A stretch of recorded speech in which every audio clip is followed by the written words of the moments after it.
Good morning, students. Here the most important topic regarding to your board examination 2026 of class 12th physics. Here the topic is refraction through the concave spherical surface.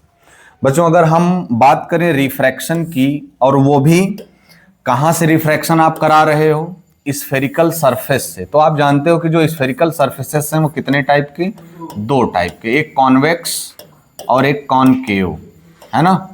तो हम लोगों ने convex को complete कर रखा है। अब इस वीडियो में डिस्कस करेंगे किससे, कॉनकेव से, और वो अपनी हेडिंग भी लगी है ना, टॉपिक भी वही है। अब देखो, फॉर्मूले तो दोनों के सेम होंगे। रिफ्रैक्शन का फॉर्मूला स्फेरिकल सरफेस से सेम है, चाहे वो कॉन्वेक्स के लिए आप देखो, चाहे कॉनकेव के लिए देखो आप। और वो फॉर्मूला क्या था, n/v-1/u इक्वल्स टू n-1/r, है ना। अब जो ये रिफ्रैक्शन थ्रू कॉनकेव सरफेस है, इसके पूरे प्रोसेस को 2-3 पार्ट में ब्रेक कर लेते हैं।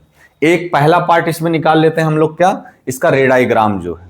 उसके बाद कहां कहां से पॉइंट्स टेक करने हैं, कैसा ट्रायंगल लेट करोगे, कौन सी प्रॉपर्टी लगाओगे, उसके बाद फाइनली ये फॉर्मूला हमको मिलेगा कैसे, है ना। तो जो इसके डेरिवेशन का पहला पार्ट है रे डायग्राम, उस रे डायग्राम को जरा आप समझो। सबसे पहले हम और आप करेंगे क्या, एक कॉनकेव सरफेस लेंगे। अगर ये कॉनकेव सरफेस हो गया तो ये आपका क्या कहलाएगा, प्रिंसिपल एक्सिस।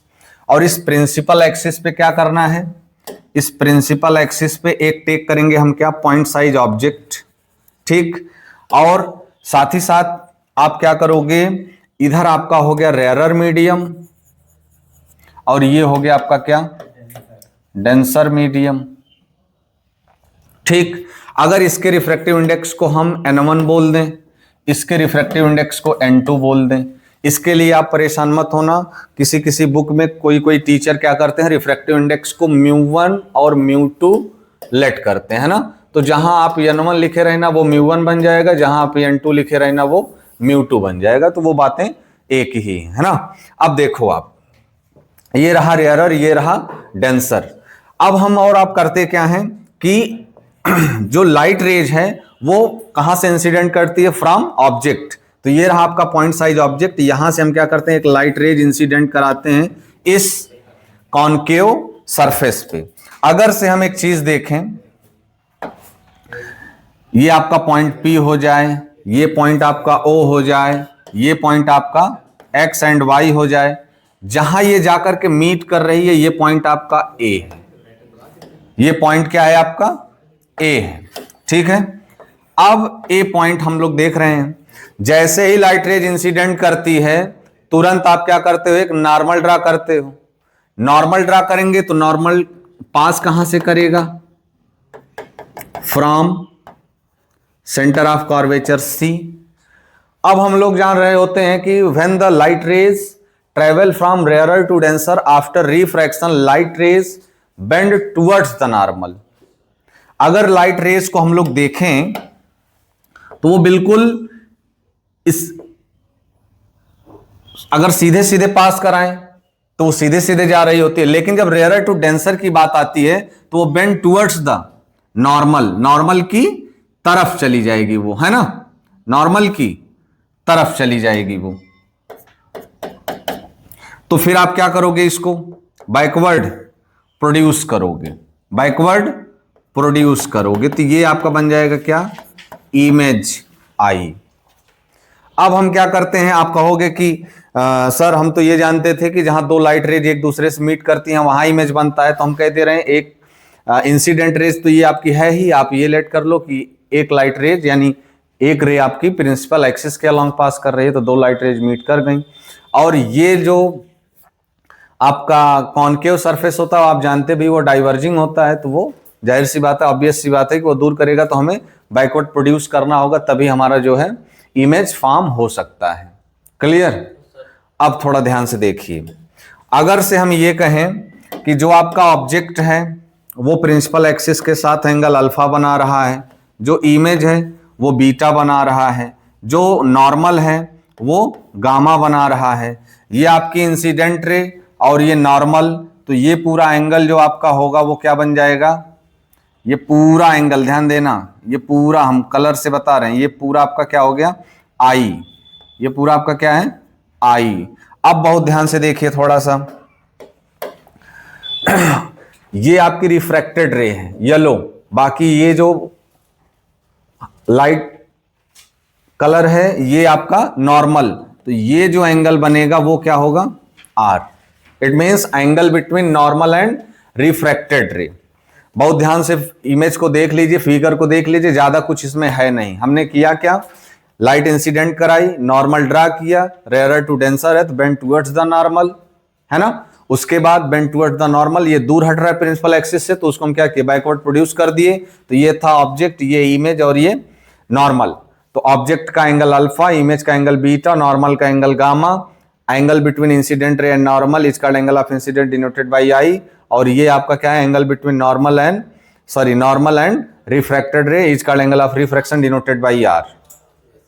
अब ज्यादा कुछ आप करोगे नहीं, उस वीडियो में भी आप देखे थे, यानी जब हम लोग डेरिवेशन किससे कर रहे थे, कॉन्वेक्स सरफेस से, तो हमने बताया था आपको कि यहां पर दो फॉर्मूले लगते थे। कौन सा, ट्रायंगल का कॉन्सेप्ट उठाते थे, उसमें टेग्नामेट्रिक आइडेंटिटीज से टैन को लेकर के आते थे, टेग्नामेट्रिक रेशियोज जो था वहां से हम टैन को लेकर के आते थे। और साथ ही साथ जब हमें ट्रायंगल मिल जाता था तो उस ट्रायंगल में एक्सटीरियर एंगल प्रॉपर्टी लगाते हैं बस।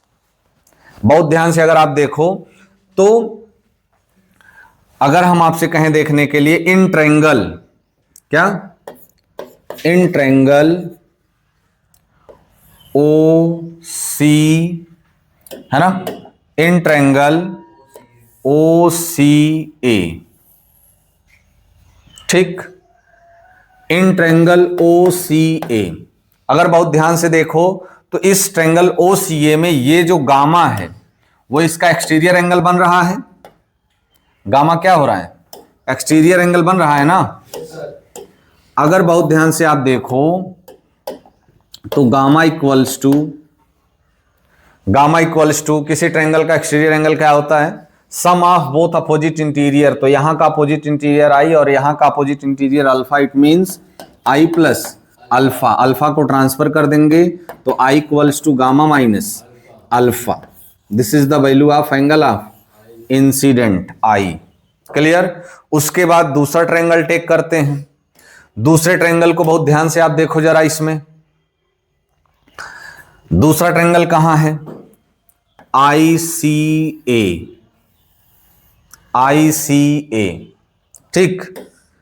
अब बहुत ध्यान से देखना, इन ट्रायंगल आई सी ए, इसमें एक्सटीरियर एंगल कौन है, गामा। ये किसके सम के बराबर होगा, किसके सम के बराबर होगा, आर एंड बीटा। तो ये हो गया आर प्लस बीटा। आप बीटा को ट्रांसफर करो तो R equals to gamma minus beta.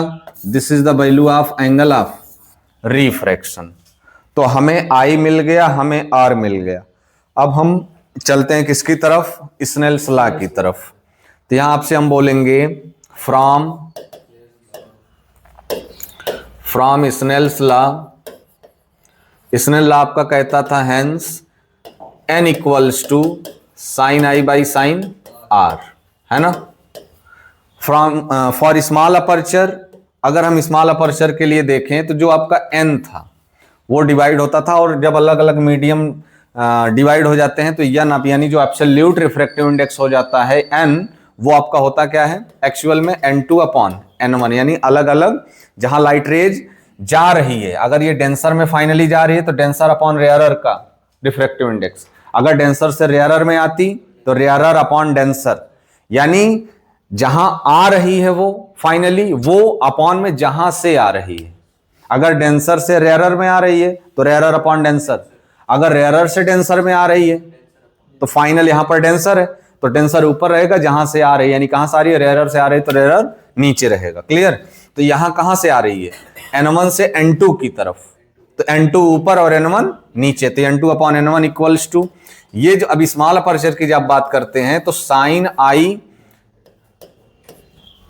Approximately equal only i, sine r equals to only r. Cross multiply करते हैं तो क्या मिल जाएगा, n2 into r equals to n1 into i. अब एक काम करते हैं, n2 इंटू आर की वैल्यू अगर हम देखें तो क्या है, गामा माइनस बीटा, और n1 इंटू आई की वैल्यू क्या है, गामा माइनस अल्फा, है ना। बहुत ध्यान से देखें, अंदर मल्टीप्लाई करें तो n2 gamma minus n2 beta equals to n1 gamma minus n1 alpha. अगर बहुत ध्यान से देखें तो गामा दो हैं, एक इधर और एक इधर, तो किसी एक को आप ट्रांसफर कर लो, है ना, किसी एक को आप क्या कर लो, ट्रांसफर। देखो जरा आप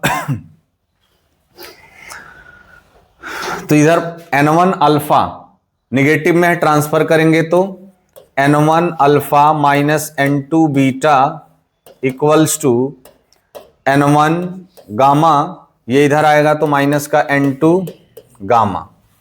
क्लियर। अब देखो जरा आप ध्यान से, यही अल्फा बीटा गामा की वैल्यू अब हम लोग क्या करेंगे, टेक करेंगे, है ना। तो स्टैंडर्ड इक्वेशन पहले बना लें, n1 alpha minus n2 beta equal में गामा कॉमन ले लें तो n1 minus n2 into gamma. Clear. अब देखो जरा,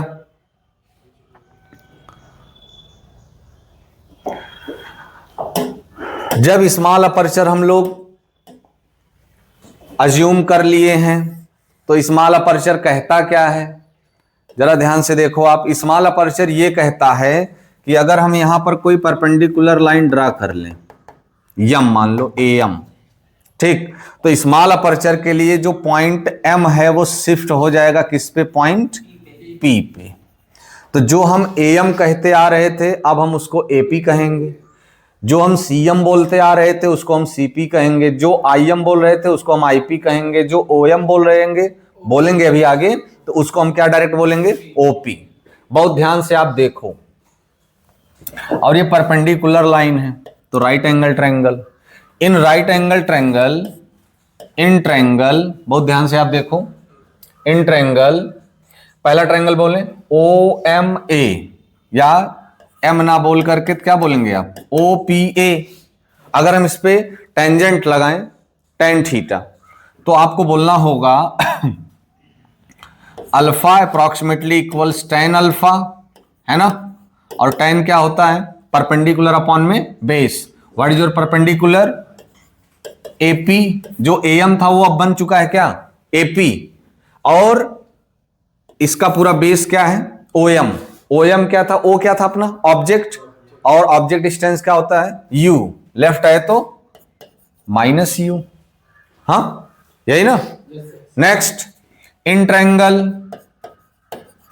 दूसरा ट्रायंगल देखो जरा आप, IMA था लेकिन स्मॉल अपर्चर जब हो चुका है तो point M shifted on point P, तो ये बन जाएगा IPA।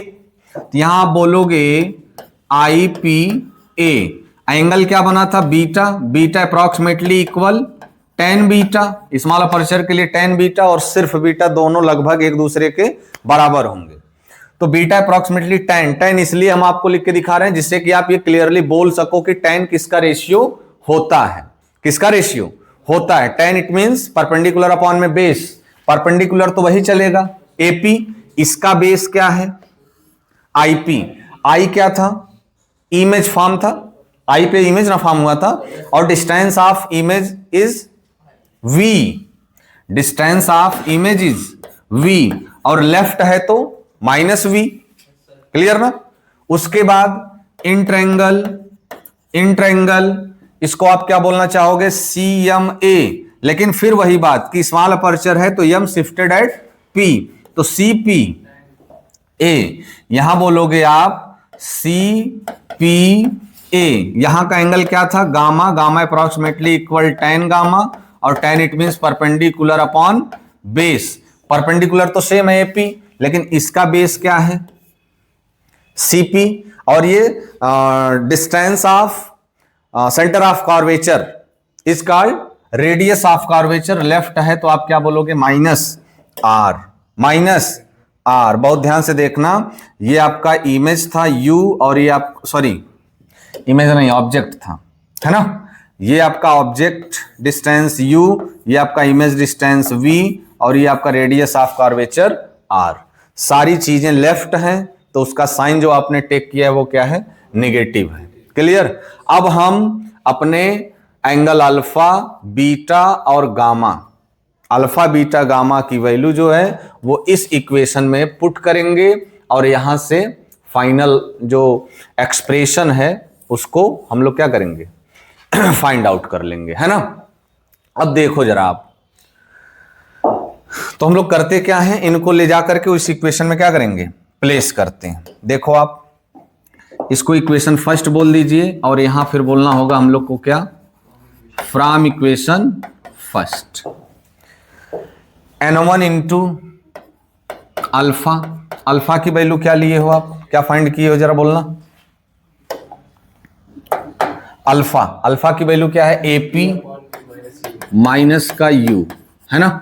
फिर minus n2 into beta, beta की वैल्यू क्या मिली है, हाँ ये तो यू, ये था अल्फा, ये बीटा है, हो जाएगा एपी अपॉन में माइनस वी, इक्वल्स में,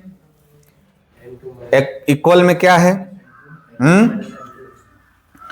इक्वल में n1 minus n2 into gamma, into gamma, है ना। अब देखो आप, गामा की वैल्यू आप क्या लाए हो, एपी अपॉन में माइनस आर। क्लियर। अब देखो जरा ध्यान से, एपी इधर से कॉमन ले लो आप, तो एपी गया बाहर, यहां बचा आपका माइनस n1 अपॉन में u प्लस n2 अपॉन में v, है ना, equal n1 minus n2 upon में minus r into AP, AP से एपी कैंसल। अब बहुत ध्यान से आप देखो अगर, तो ये क्या हो जाएगा, ये पॉजिटिव है, इसको आप पहले लिख लो, n2 अपॉन में v माइनस n1 अपॉन में u। ये जो नीचे वाला माइनस है इसको आप इस ब्रैकेट को दे दो, इसको आप क्या करिए, इस ब्रैकेट को दे दो, तो जो n1 माइनस n2 था वो हो जाएगा आपका क्या, n2 minus n1 by r। अगर बहुत ध्यान से देखो आप, तो फॉर्मूला तो आ चुका है, फॉर्मूला आ चुका है, ये लेकिन किस टर्म्स में है, अलग अलग मीडियन के रिफ्रैक्टिव इंडेक्स के टर्म्स में है, n1 और n2 के फॉर्म में है। और हम लोगों ने देखा है कि जो एक्चुअल में n होता है वो क्या होता है, n2 बाई n1। तो ये फॉर्मूला n के फॉर्म में कब आ सकता है, now dividing of n1 from both side, हम n1 से क्या करें, दोनों साइड डिवाइड दे दें, है ना। तो हम यहां लिख दे रहे हैं, बहुत ध्यान से आप देखो, हम यहां लिख दे रहे हैं, ठीक है, n2 अपॉन n1, n बन जाएगा, n2 अपॉन n1 क्या बन जाएगा, n, तो n by n1 sorry n by v minus, यहां डिवाइड देंगे तो n1 से n1 कैंसल हो जाएगा, तो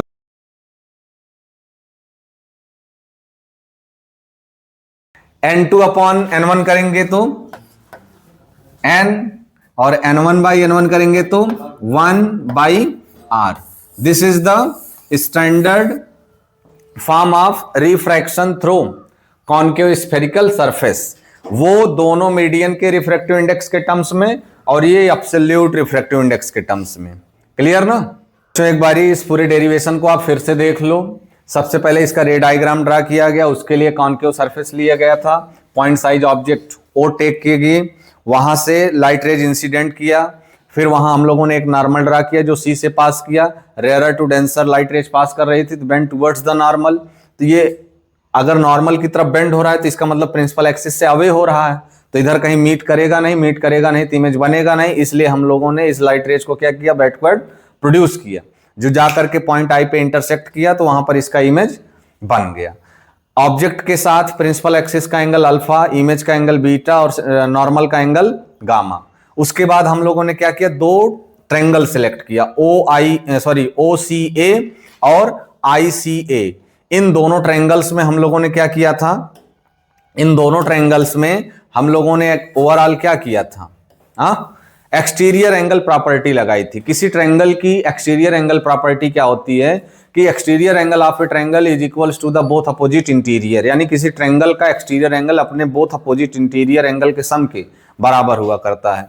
उसके बाद जब हम लोगों ने एक्सटीरियर एंगल प्रॉपर्टी निकाली, लगाई, तो हमें एंगल ऑफ इंसिडेंट और एंगल ऑफ रिफ्रैक्शन मिल गया। उसके बाद हम लोगों ने स्नेल्स लॉ का यूज किया, tan equals to sin i by sin r for small aperture, for small aperture, है ना। स्मॉल अपर्चर में क्या होता है, जो n है वो आपका n2 अपॉन n1 और जो sin i है वो सिर्फ i और sin r सिर्फ r, ये अप्रोक्सीमेटली इक्वल होते हैं। तो उसको हम लोगों ने टेक किया, क्रॉस मल्टीप्लाई किया, गामा गामा को एक साइड किया, तो हमें एक जर्नल इक्वेशन मिल गया जिसको हम लोगों ने बोला इक्वेशन नंबर 1। इक्वेशन नंबर 1, इसमें क्या क्या है, n1 है, अल्फा है, n2 है, बीटा है और गामा है। तो कहीं ना कहीं हमें क्या चाहिए, कहीं ना कहीं हमें क्या क्या चाहिए, हमें अल्फा की वैल्यू चाहिए, हमें बीटा की वैल्यू चाहिए और हमें गामा की वैल्यू चाहिए। तो ये अल्फा बीटा गामा बच्चों कहाँ मिल सकता है, हमें ये जो परपेंडिकुलर लाइन हमने ड्रा किया था, स्मॉल अपर्चर होगा तो ये पॉइंट M शिफ्ट हो जाएगा कहां पर, पॉइंट P पर। बहुत ध्यान से देखिएगा, पॉइंट M शिफ्ट हो गया कहां पर, पॉइंट P पर।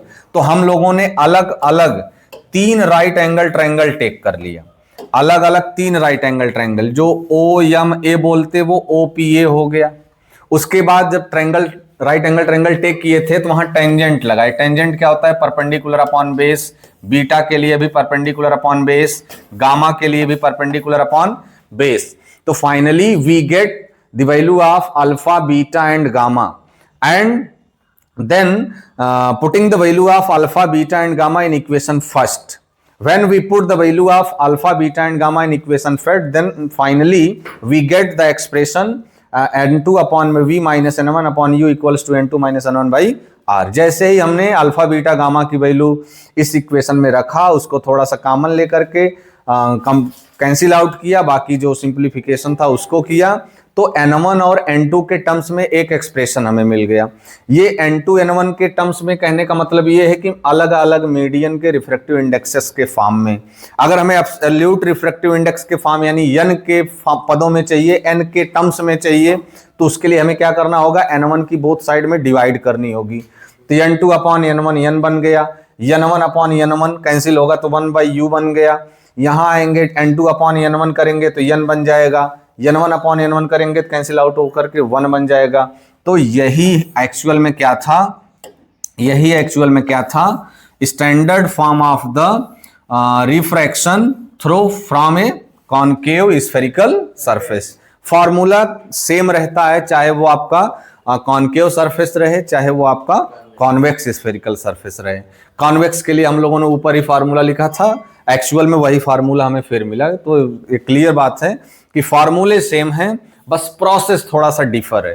इसके लिए जो इमेज फॉर्मेशन है बच्चों वो लेफ्ट हुआ है, जबकि कॉन्वेक्स स्फेरिकल सरफेस के लिए जो इमेज फॉर्मेशन है वो सरफेस के राइट साइड हुआ था। Clear, thank you.